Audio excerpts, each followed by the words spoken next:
more, right? Because I think at the end of the day, Web3 is here to stay. I'm 100% Web3 is here to stay. If not, I would cut my dick off, right? I think this is definitely here to stay. 1, 2, 3, 4.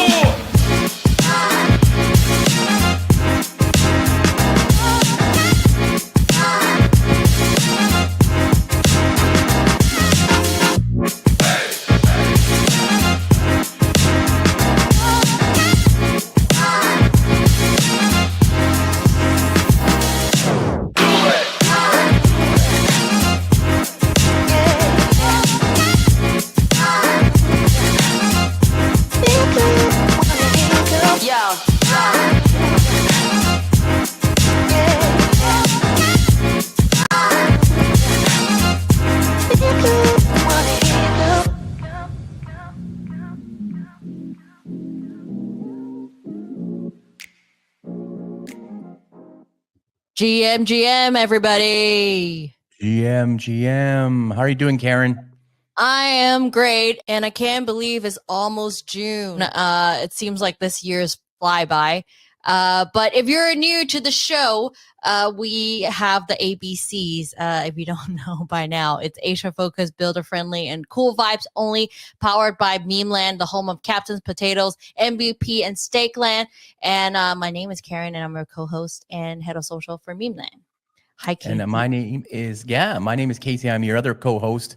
I'm a Web3 startup community builder, and Karen and I, we love talking to founders and creators. We're excited to be able to bring this show to you live from Hong Kong, where each week Karen and I chat to the most exciting builders in the Web3 space. Yeah, let's go. So there are two ways to enjoy the show. You can go on YouTube, X, or Twitch, where we're broadcasting live this video. And you can also go on X Spaces. That's an audio-only version. So either way, you can enjoy the show.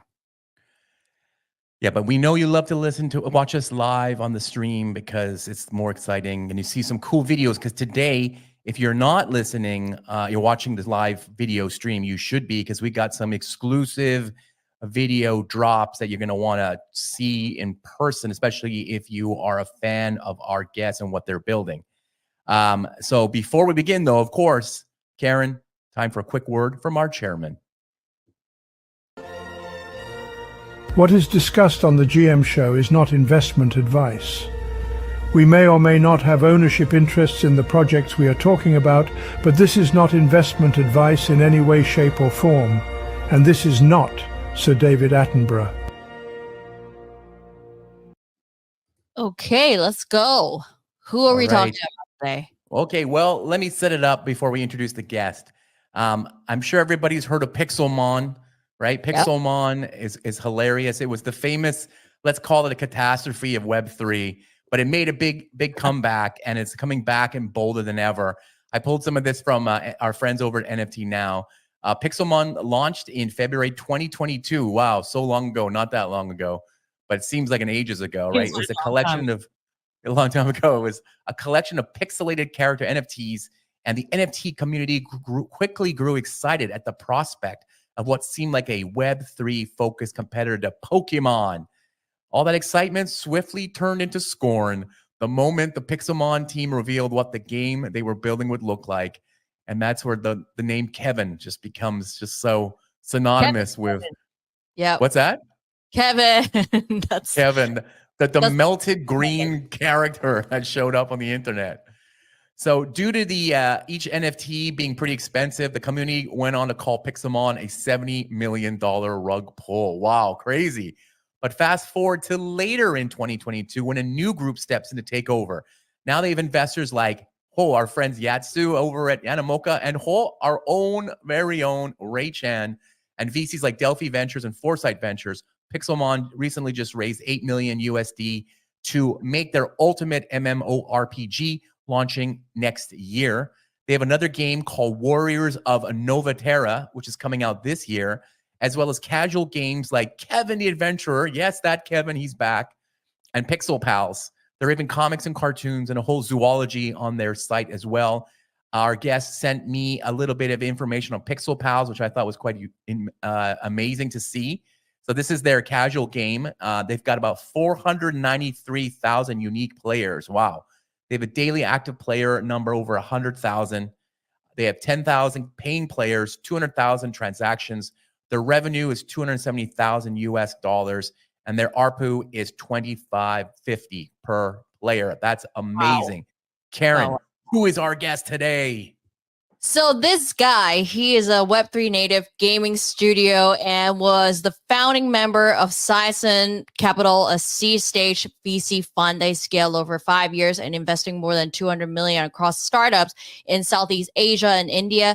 Before that, he worked at Grab. If you don't know what Grab is an app that you can get your food delivery and your call a cab on consumer products and for emerging markets. He dived into Web3 during his time there and first saw firsthand the impact blockchain infrastructure was having in these countries like Philippines and Vietnam.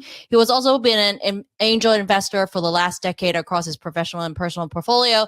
He was invested in more than 100 startups. Jesus, across with holding multiple boards and advisor positions. He's a big believer in gaming being a use case and will bring the concept of digital assets ownership to the masses. And that building PixelMon will contribute to that mission. He thinks that we will have a better society when more people and organizations believe that everyone should have the freedom to transact, own, and participate in the increasing digital society that we live in. In the late 2022, he acquired a majority stake of PixelMon from his original creator and now making a AAA game the way it was intended to be. Ooh. Please welcome to GM Show, co-founder of PixelMon, Chris Sirise. GM. Hold on. Thank you for such a... Hold on. I need one more exciting sound.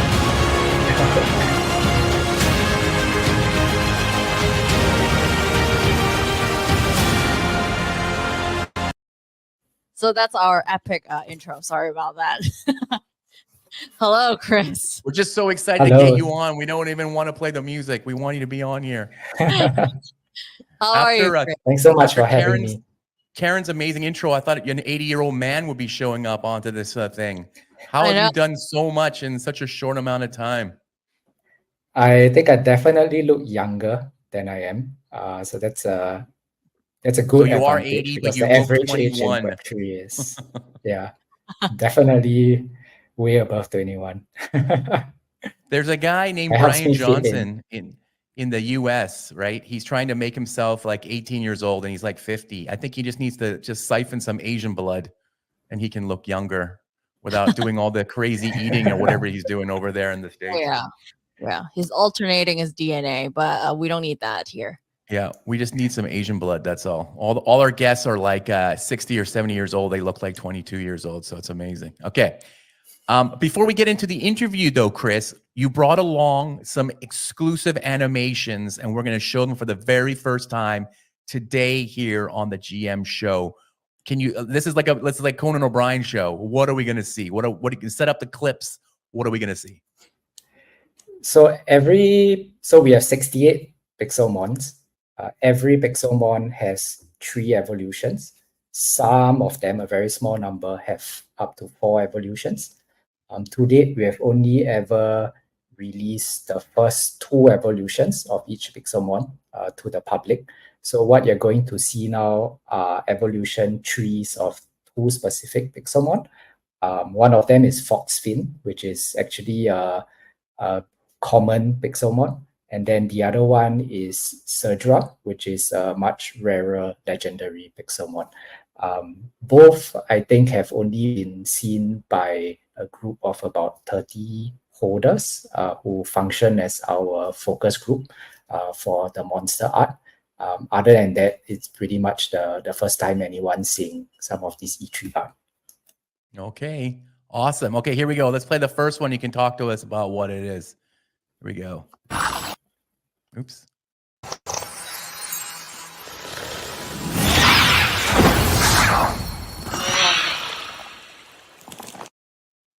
Yeah, so this one's Foxfin. Go ahead. I'll turn off the volume. Yeah, this one's Foxfin. So it's a common PixelMon. Very cool. less obvious now, but when he's at evolution 1 and quite a bit cuter, he's a cross between a fox and a dolphin, a fox with a dolphin tail. So he's a water PixelMon. And then by the time he gets to evolution 3, he starts looking a bit more ferocious and starts having sharp weapons around him. Okay, very cool. All right, here's the other one.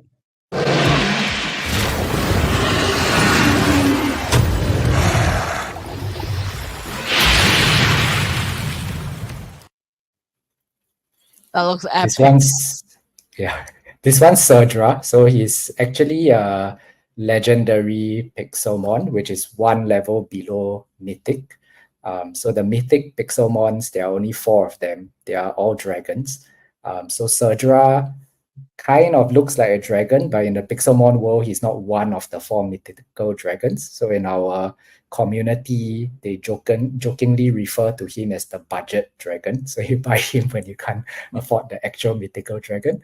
But as you can see, he's anything but budget. So he's quite ferocious in his own right. Pretty cool. You guys have come a long way since Kevin. That's all I can say.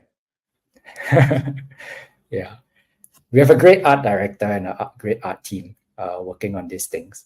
This one that you're seeing on screen now also was made by a pretty good artist. So Joey from the Memeland team in the very early days of PixelMon. Everybody touched this Kevin guy. So funny. And now he has a game. So he's turned from like the laughing character to like everyone's friend now. I remember in 2049 you had that big Kevin at your booth. Yeah, and everyone's taking photos with Kevin. I think that's it's become a meme of like return. I know. Like, what's that guy we had on the other Borpa? That thing was like a squishy version of Pepe, right? So I guess all these little green guys are getting famous again. All right. Very cool, Chris. Definitely excited to see what you guys are building out there. So let's get into the questions. Every week, we ask the same 20 questions to every guest to get some insight into their day-to-day life, what inspires them, and what lessons can they pass on to the next generation building in Web3. So let's begin. Karen, what's the first question? Yeah, let's go. What's the one app you have on your home screen that not many people do?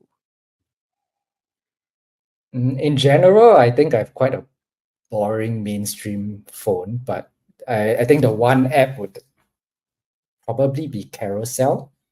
So for the non-Asian based folks, Carousel is like Craigslist, right? Essentially. So you go on there and then you buy secondhand stuff that other people are selling.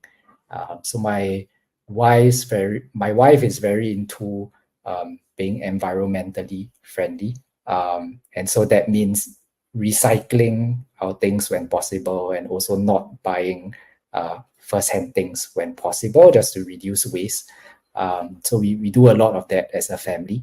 We also have a kid, he's 8 now, but basically he went through multiple phases of outgrowing stuff, right? So we sell his things there and then we buy new stuff there as well.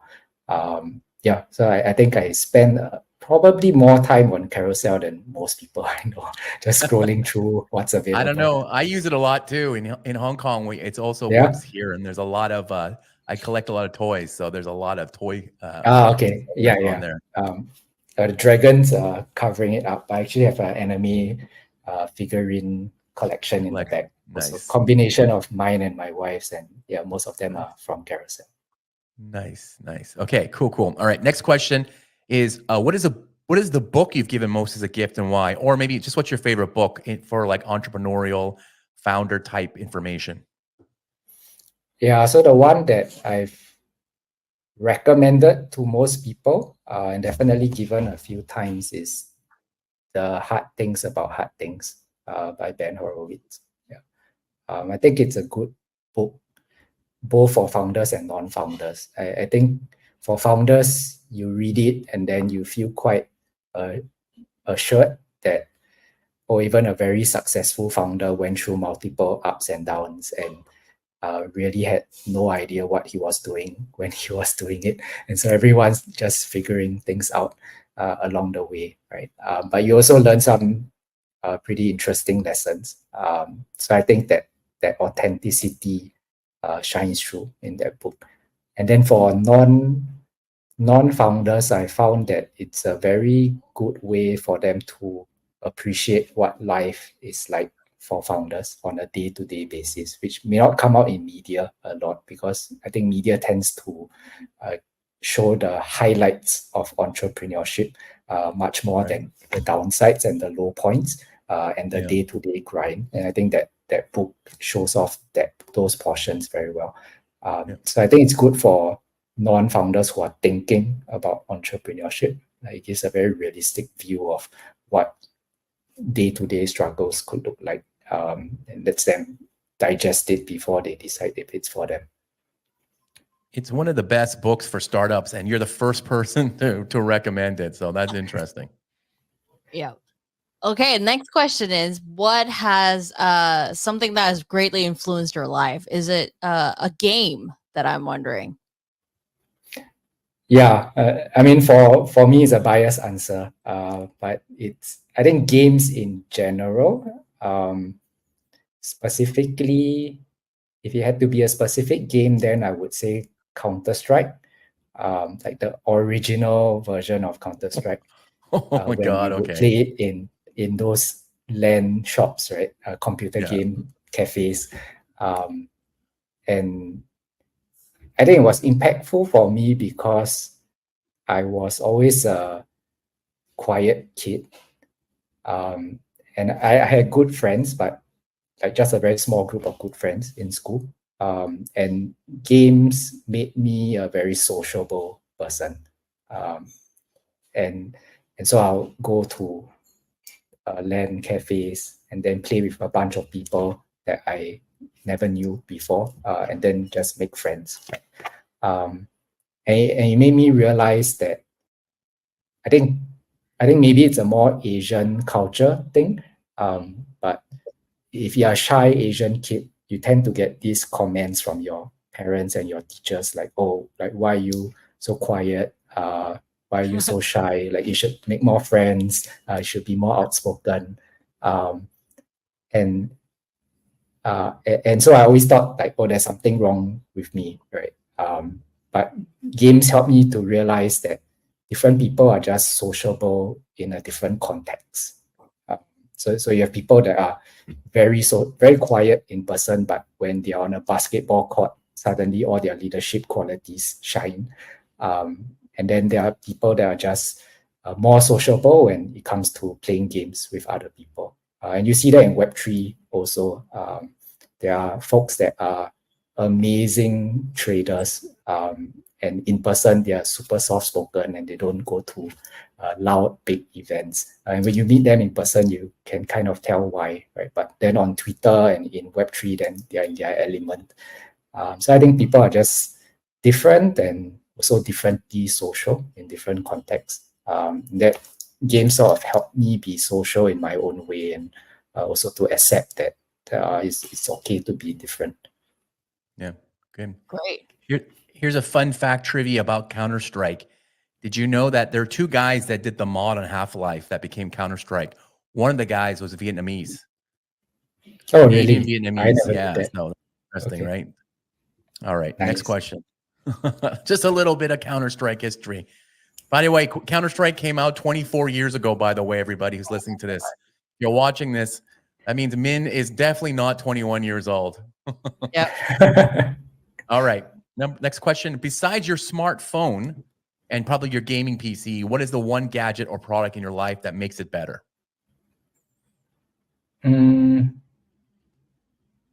So recently I got this book.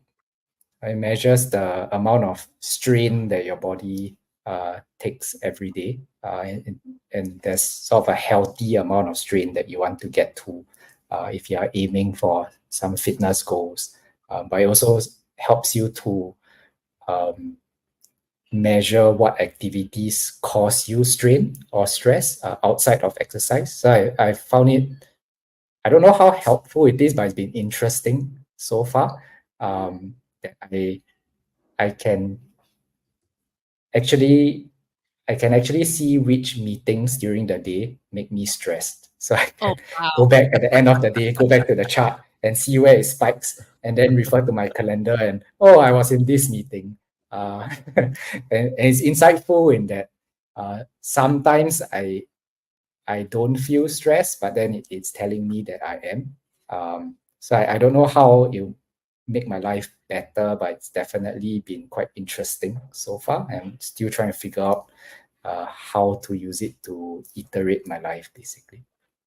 Wow, what's your stress level right now? I want to know. Let me see. I found that the meetings that make me the most stress are the ones where I have to make decisions very quickly. Right. Which on hindsight kind of makes sense because I'm someone that likes to ruminate and like have time to think rather than be pressured to make a decision. And yeah, actually my stress now is quite low. It's Okay, good. lower than most of the afternoon when I've been in meetings. You should have like an alarm system where your stress levels go up and then it starts beeping. I have to go, everybody. I have to go lie down. Yeah, I gotta go now. All right. So the next question is, what is an early job you had that you learned an important lesson from? Not so much the job, but I had a very good first boss at my first job out of college. And within when I first joined the company, someone quite senior on my team left, and that person had a very interesting portfolio. So what happened was, I think I was about a month into the job or something. So I wanted that portfolio, but I wasn't sure because I was new to the company how this was usually done, right? Like, how does the new person handling the portfolio get decided? And so I waited for a few days. Then I plucked up the courage to just approach my new boss, and then I asked him if I could have that portfolio. And I remember quite clearly he was at his desk, so he just looked up and he said, "Oh, okay," and then he continued doing his work. And then that was the end of the conversation. And then many months later, when I was a bit more familiar with the role, and a bit more familiar with him also, I asked him, why did you give me that portfolio, right, when I asked for it? Because I realized later on that probably was not the best decision. There were a lot of other more senior people he could have given it to. And his answer was quite simple. He said, "Oh, because you asked for it." He said he knew it was a popular portfolio, and he was just waiting to see who wanted it badly enough to ask him for it. And so I learned a valuable lesson then, which was always shoot your shot, right? Like, you never know until you try. Yeah. Great. All right, Russ, the next question. Next question, number 6. What does a normal day look like for you? What's your daily routine? What time do you get up? What time do you get to work? What time do you finish? I wake up pretty early because in Singapore the kids start school at 7:30. So I wake up on good days. I try to at the same time my kid does, and then we have breakfast together. Then send him off to school. School's nearby, so it's just a short walk away. And then on good days, I try to hit the gym. If not, then straight to work. So I usually start work at around 8 a.m. in the morning. And then mostly back-to-back meetings. But the meetings that I look forward most to would be meetings with my game production teams. So at PixelMon, we have 2 currently. One working on Warriors of Nova Terra, or Warriors for short, and then the second one on Hunting Grounds, which is our mobile RPG. So I spend quite a bit of time with both teams. The third team is the hyper casual team, which is quite small and they're scaling up now given the success of Pixel Pals. So I'm sure it'll take up more time as it grows. But those those are really the bright sparks in my day, where I get to exercise some creativity and see some of our creations come to life. Yeah, and then, but of course, as a founder, you have to do a whole lot of other things. So those are the, I guess, necessary but not as fun parts of my day. How big is the team right now? Like from the original team to now? We have about 60 folks now in the team. Yeah. The 60 are, I think the largest groups would be developers, both for our Web3 products as well as for the games. So those are probably about 20 of them. And then we have about 20 or so artists and creatives as well that all report to our creative director. So those would be the two largest groups.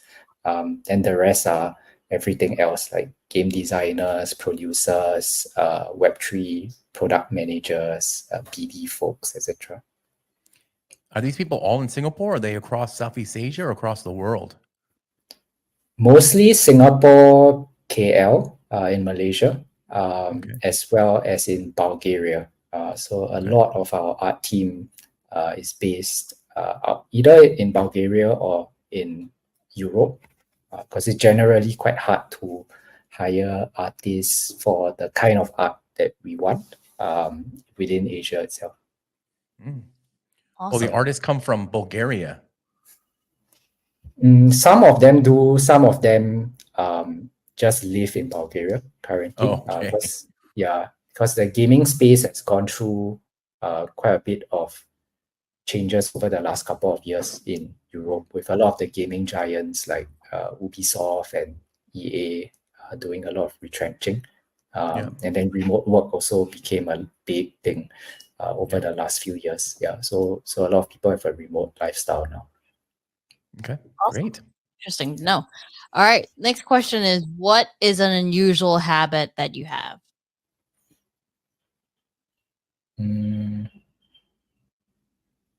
Unusual habit. So on most days, weekdays, I go down to a park nearby with my son, and we both hang on the monkey bars for as long as we can. So like do a pull up, but not pull up, right? Just hang there. And it started because I saw this YouTube video where a guy said that by hanging 30 seconds every day or something like that, then his back pain went away, right? So I was having some back pain from sitting in the office too long. So decided to do that. And I think it's important also to build up traditions with your kid, right? I thought it would be a good way for us to just spend some time together. He's a very active boy, so it's hard for me to sit him down somewhere and then have a conversation with him. But if we're both walking to the park, hanging, then he has something to do while we are talking. I find that he opens up a bit more. So it's a good 15 minutes for us to spend time together every day and just have a conversation. Plus, it gets him burning some energy so that he's less hyperactive at home. So my back pain actually hasn't gone away. I'm probably doing something wrong, but it's been quite meaningful from a father-son bonding perspective. Good kid. Yeah, for sure. Awesome. Is he a gamer as well, your son? Yes, he probably plays a bit too much games. So we try to limit it, but he's a big PixelMon play tester. So every new build that we have, he probably is the first play tester for it. Oh, And then nice. he gives his very objective and harsh feedback, because kids don't have a filter, right? You have your own tester at home. That's great. Yeah, That's the most important. Yeah. All right. Next question is, what new belief, behavior, or habit has most improved your life? So a lot of people picked up new things they did during the pandemic, whether it be baking sourdough bread or actually just more exercise. But maybe you have a specific, or maybe it's a belief, like just things you believe in. that improve your life? So you mentioned Brian Johnson. Quite a few of the folks in our office like to listen to his videos as well. No, and okay. and I've also listened to a few. But I think the one thing that I started practicing that's been important is to prioritize sleep and regular sleep, which I know most of us sacrifice in Web3. And I think it's really helped me be more productive the next day. So like it's great that we are not doing this at the usual time most Twitter AMAs are at. But in recent, over the last 2 months or so, I've tried to limit the AMAs that I go to past 11 p.m. at night, and then I just tell them, sorry, I need to be productive the next day, so I just can't do it. But if you have anything before 11, happy to. So I think there's bound to be a trade-off somewhere, but I find that I become really more productive the next day. I can start earlier the next day, things like that. Good. Yeah, that's a good sleep. More sleep is good. Yeah. Yep. All right. Next question is, when you feel overwhelmed or when your stress levels go on the high, what do you do and how do you relax? And go on a walk. Yeah. That's the one that always works for me. I think the ideal one would be go on a swim. Like somehow being in the water and you're floating tends to do wonders for me. But that's always a bit more troublesome. So just getting out and then doing a 10-minute walk usually does wonders for me as well. Great. All right. The next one is, what is one failure you've experienced and how did you overcome it?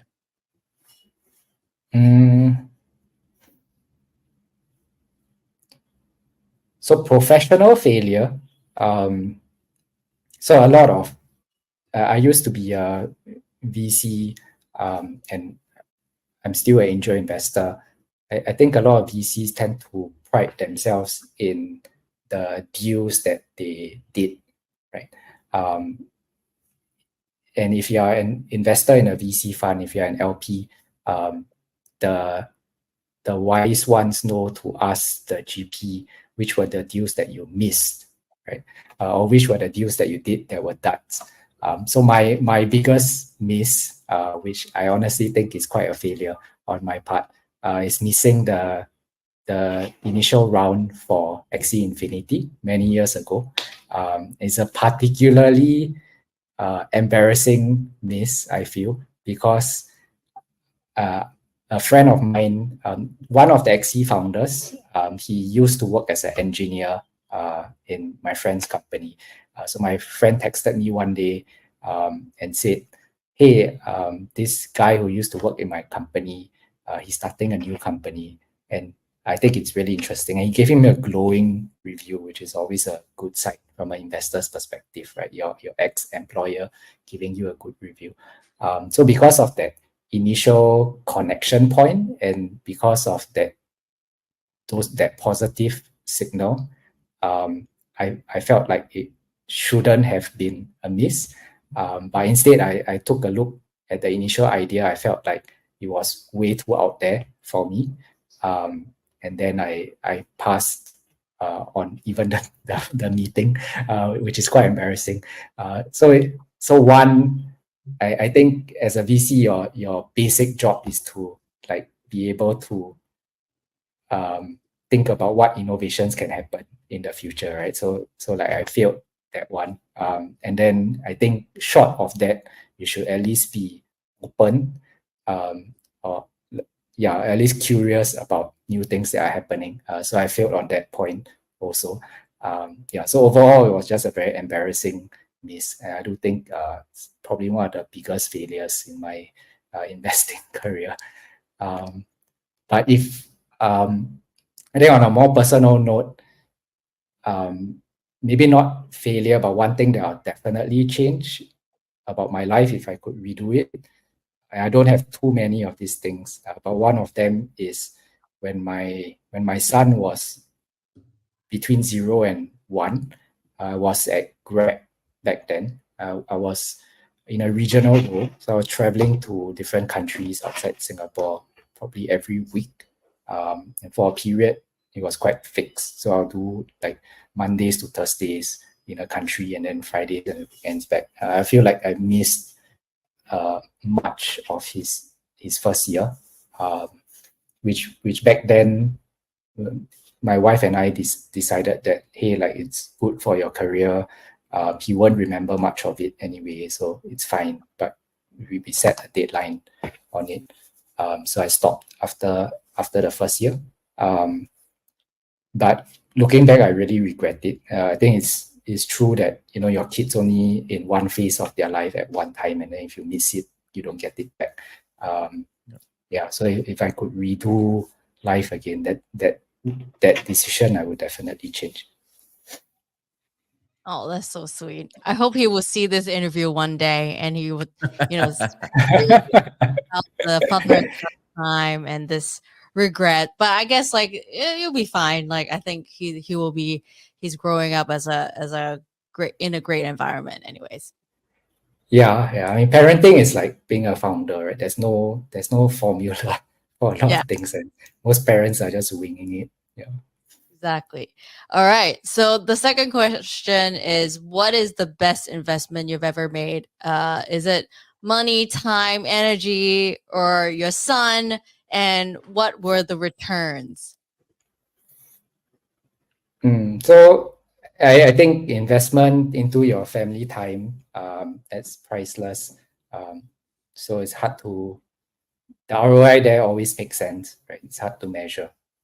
Best financial investment, I don't know for sure, but I was a day one MVP minter for Memeland. I still have my MVP. I think it's done quite well. Like in terms of percentage return, should be one of my better investments in my life. I don't even calculate how much I've gotten back from it.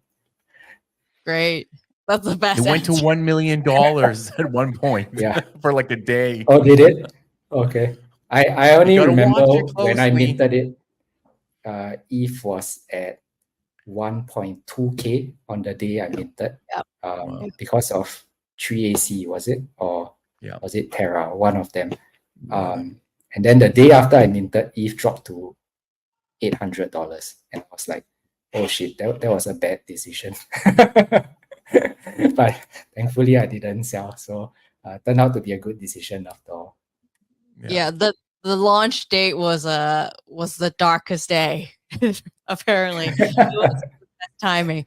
But you know, like that's why we hear these stories now, that we're having people to talk about it now. Yeah. All right. I mean, it's Next rare question. to Go ahead. that's an important thing, right? To find teams that are willing to build through all these difficult periods. Yep. Oh yeah, for sure. Okay, next question is, who is someone that you look up to, and what is your favorite quote from them?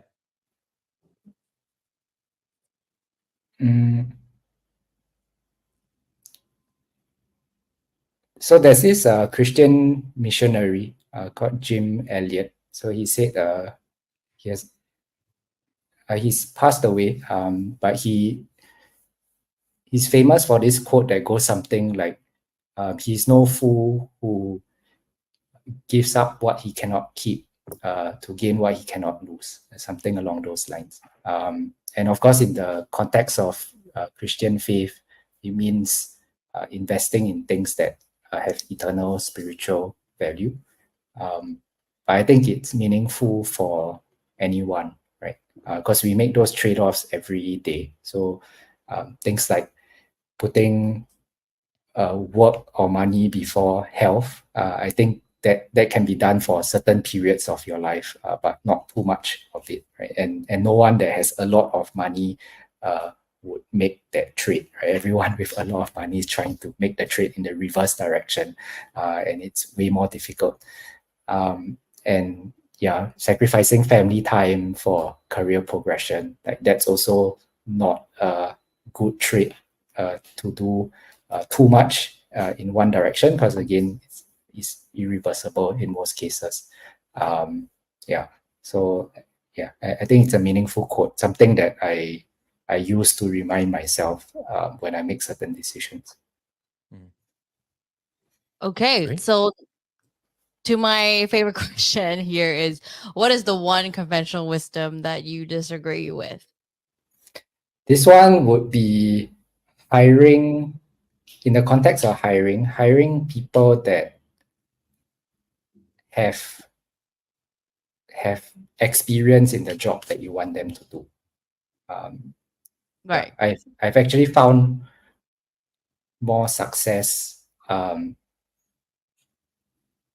hiring people with messy CVs, but with a lot of propensity to self-learn, and with a lot of curiosity. I think, especially in Web3, where there's no precedence for many things, it's more important to have a certain level of curiosity and motivation to just learn very quickly, rather than to have that experience in something specific. But I think it's more important to look out for a track record of the person doing difficult and challenging things rather than a skill set specifically.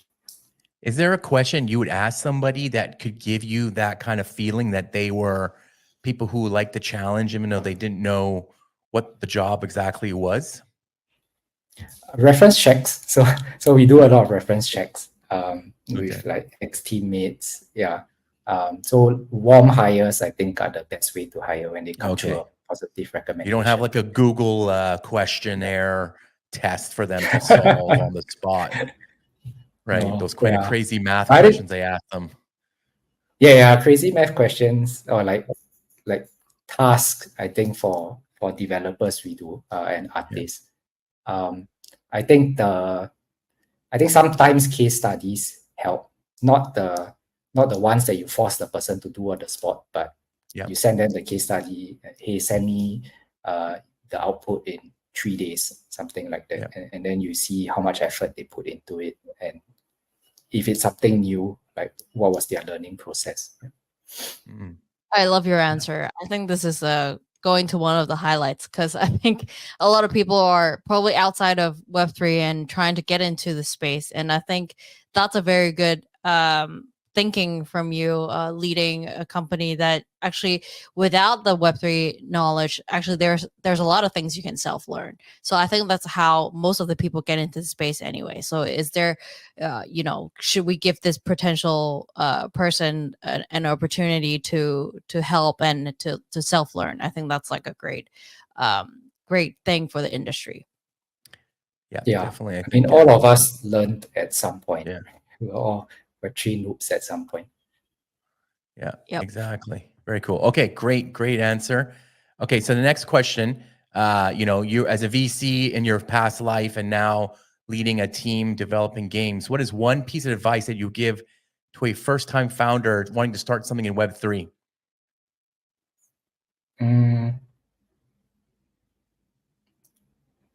So the joking piece of advice I give, half a joke, is don't listen to your investors too much. And I say that mostly in the context of myself. After becoming a founder, I think I've regretted most pieces of advice that I've given to the founders that I've worked with. And the context is that before I was an investor, I had no experience being a founder. I only had experience building things in a company, but not as someone leading the company.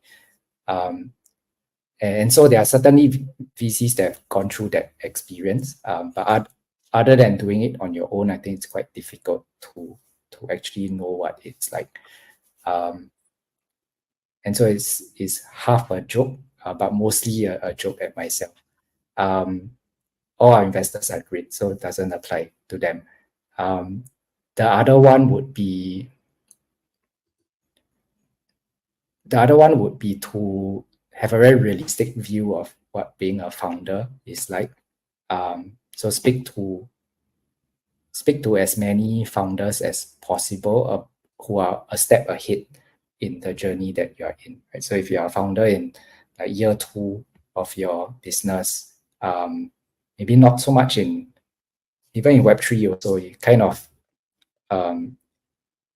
estimate milestones of a company by the fundraising rounds, right? So if you're in your Series A, try to speak to a founder in their Series B, something along those lines in the same industry, so that you get a sense of what are the upcoming challenges. I think other founders that are willing to, who are more experienced and willing to share advice, definitely have been the single biggest help, practical help for me, and I believe most founders as well, most first-time founders. Yeah. One of them being Ray Chan. So he was an early investor in PixelMon, even before we were close to the current recognition that we have. And I think back then there weren't too many experienced founders in Web3. Now we are in a bit of a better state. But yeah, Ray was very helpful with advice. Great. So Ray loves Kevin. That's why. Yeah, he does. He bought a Kevin quite early on, if I remember. Yeah, I remember that. So following up to that question, you as an investor and now a founder, what is the worst piece of advice you ever received? We want to know. From an investor. Related to what I said earlier, hiring people with logos. Yeah, logos of good schools, logos of good companies. I think that's been, in most cases, I think the ones that worked out weren't because of the logos. And the ones that didn't mostly were because of the logos. I think a lot of times in a startup, what you actually need are people who are very curious and very motivated to learn. And those are not, the correlation of those traits between and good logos is like not a very high probability match. Yeah. Got it. Okay, if you want to apply to PixelMon, take notes. Yeah. Okay, next question. Oh, sorry. Here's next question. Steve Jobs, Jeff Bezos, or Elon Musk? Why? So this one, I think, is a case of you always want what you don't have. So I'll go for Steve Jobs. I think Steve Jobs has an amazing eye for detail, and he's so I think it's a function of who he is, plus his ability to create that culture within the team. But Apple is such a product-focused company and so obsessed about even very minute details in the product that could make it a better product. And I think I'm not a very detail-oriented person. And that's always something that I wish I could be more detailed and be more obsessed about details. The way or at least I've read that Steve Jobs is. Yeah, so that's been, yeah. So Steve Jobs will be the one that I choose. Okay, great. Okay. Let's get into the Web3 side.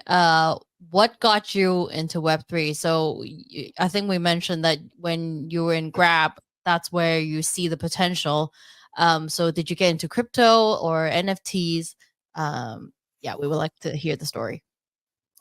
Yeah, so I got into, at that point, I had already owned some Bitcoin and ETH, but wasn't particularly interested in it, mainly saw it as a portfolio strategy, right? So everyone buys a bit of Bitcoin and ETH. Started really getting interested in it when I saw Xe for the first time. I think a year or so after I had passed on them, when I was at Grab, we started losing drivers in the Philippines because they were making money somewhere else. and then they told us that they were making money playing a game, or in some cases, they told us that their kids were making money playing a game, so they didn't have to work anymore, or they had to work less. We started losing call center customer service employees as well, because they were making money playing a game. And I was like, oh, like what's this, right? So that really sparked my interest. And then I started playing it on my own as well. I thought it was a pretty fun game. So that got me started because I've always loved gaming. I just never really made the intellectual connection of, hey, you can put your gaming assets on chain, and what this could mean to as an initial layer for other things to build on it, right? So it's not just about verifiable ownership, but it's also about interoperability between different games using the same assets. It can also lead to even on-chain IP, like we do with PixelMon, where our community owns a fraction of the IP, and then you can track the licensing and use of the IP on-chain.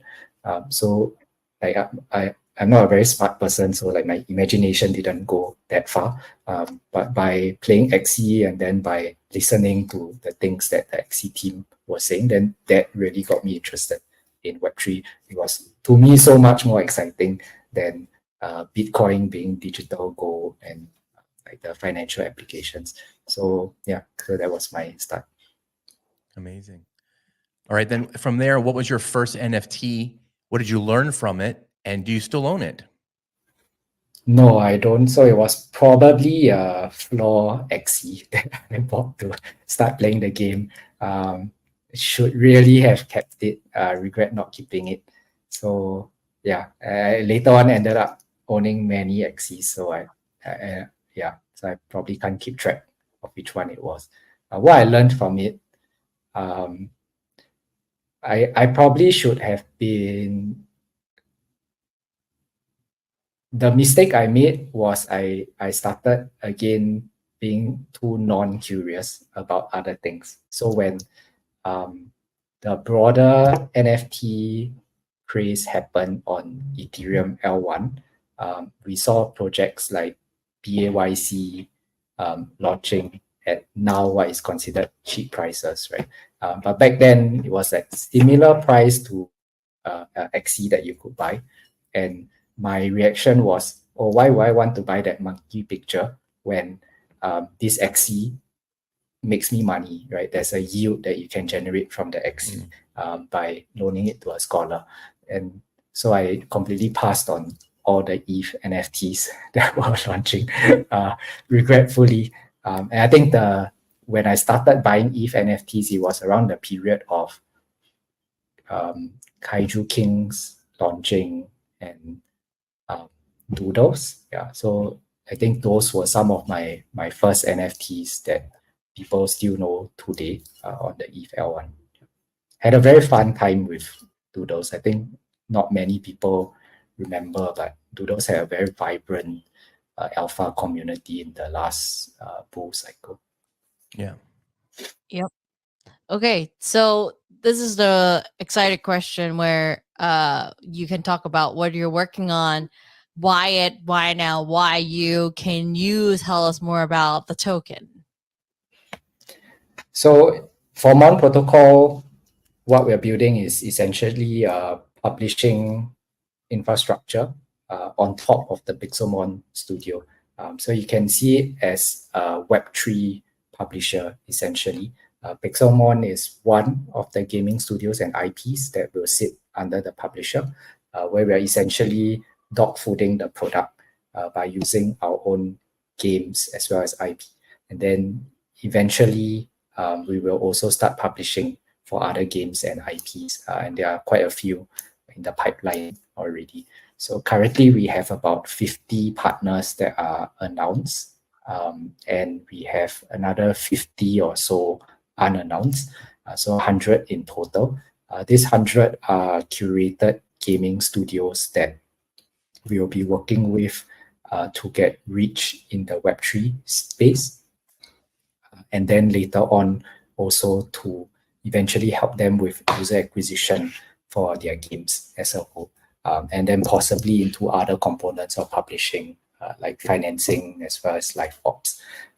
So the Mon token holders essentially will have value accrual from these 100 other studios that we are partnered up with when those studios eventually do their TGE as well. So there is value accrual back to the Web3 community, while at the same time being quite realistic that games eventually need to acquire users outside of the Web3 space, at least for the next couple of years, until we have large adoption of crypto. So we will also work with these companies for Web2 user acquisition. Cool, Very, cool. very- And then I guess from that, you have so many games you're developing, right? But the main one is the Warriors game, which is going to come out this year. And then Yeah, in the background, you're working on the PixelMon game.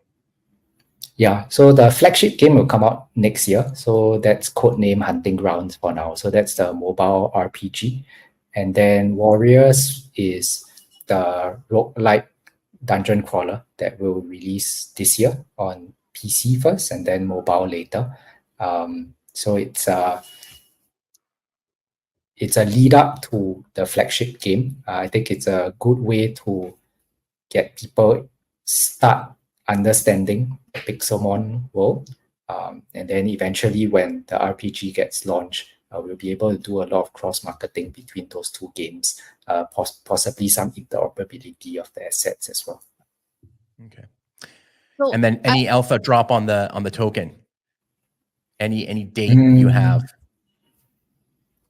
No date. The answer is always soon. So official answer is soon. Official answer soon. All right, we'll take it. I actually want to go back to say, like, what's the when the moment comes, like, when do you decide to say, like, okay, let's develop on more games, like focus on gaming? Like, what makes you have that decision? So the core was we wanted to build an IP. So you can build an IP many ways, right? I think when it comes down to choosing gaming as the first channel, we looked at trends that are happening in media, and there have been significantly more gaming first IPs that have been built over the last decade. So examples like League of Legends, Cyberpunk, those are all gaming first IPs. Pokemon is also a gaming first IP. And that's really because the number of gamers as a whole on Earth have increased significantly over the last decade. So I believe we are something at 1 out of every 2 humans on Earth are a gamer now, right? But that's a generous classification because probably anyone that plays casual mobile app would be classified a gamer.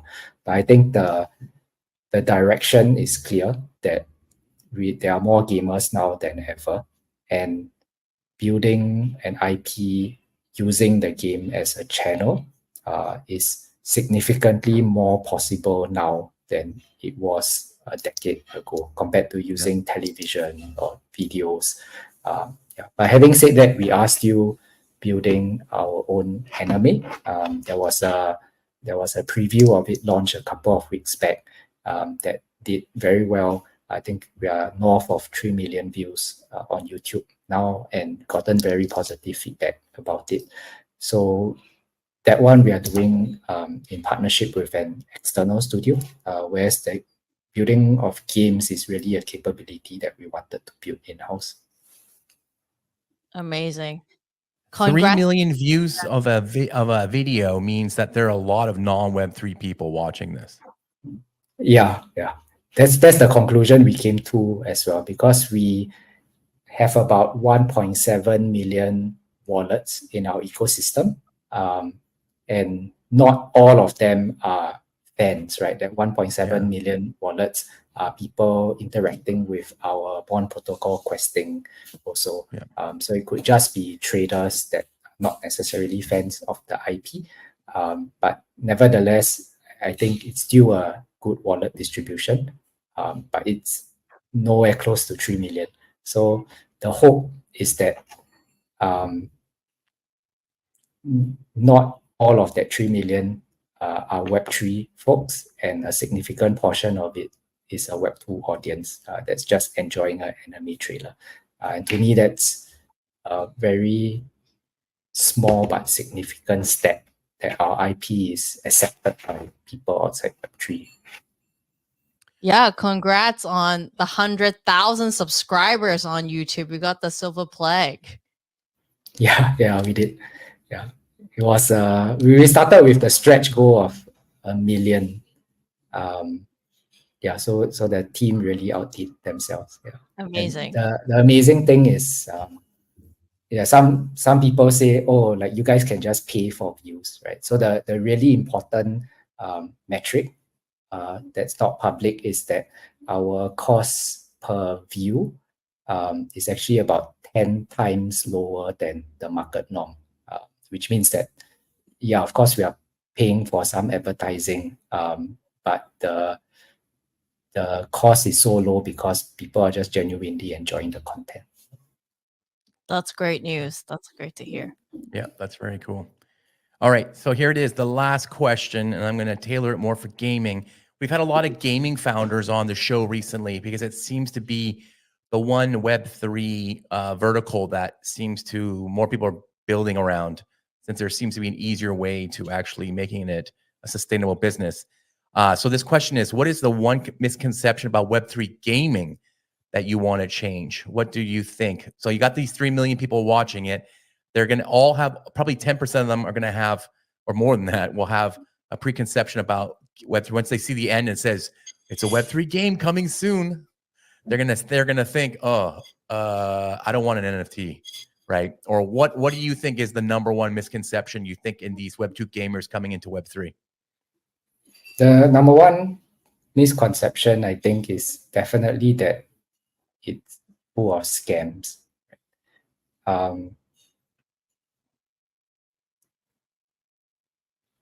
And I think one is a function of the people involved. And also, if you're not Web3 native, then you find it difficult to differentiate, right, across different teams and the different messaging that different projects have. Whereas to the Web3 native person, then it actually becomes rather easy to differentiate. So I think that's the one misconception that I would like to change. That it's not all about scams, but really there are a lot of very good teams and companies building in the Web3 space. And it's just a matter of being able to identify them and also protecting yourself along the way, right? So that you don't get scammed by the ones that don't have good intentions. So that was really the largest motivating factor for us when we acquired PixelMon, was that we wanted to show that with the right team behind something, we could turn it around, right? And that it was really just all about the team. Yeah. So I think that's hopefully our story, and the eventual outcome of that story helps to change some of that perception. Great. Excellent. Awesome. I can hear someone's dinner's ready in the background. Yeah, I can hear that. Oh, is that mine? That was my house. That's your house. So yeah, like, thank you so much for joining us today, Chris. And I think like we learned a lot more about like the project and really had fun knowing a little bit more about the token as well. I think people are really excited about that. So good luck to all of the things that's happening. Yeah, thanks so much. Thanks for having me, guys. What is the best X account to follow if you want to learn about your token drop? Is it PixelMon? Is it yours? Is it the Mon protocol? What is the best one? Probably PixelMon as well as Mon protocol. PixelMon so that you learn more about the games, and then Mon protocol to learn more about the publishing strategy as well as the token. Okay. Awesome. Awesome. Thanks so much, Chris. Thank you so Appreciate much. it. Okay, Thank cool. you so Thanks, much. guys. Yeah, don't forget to follow us. If you like the show, it's GM Show Official. And remember to follow Memeland, Stakeland, and our co-host. And we'll see you again next week.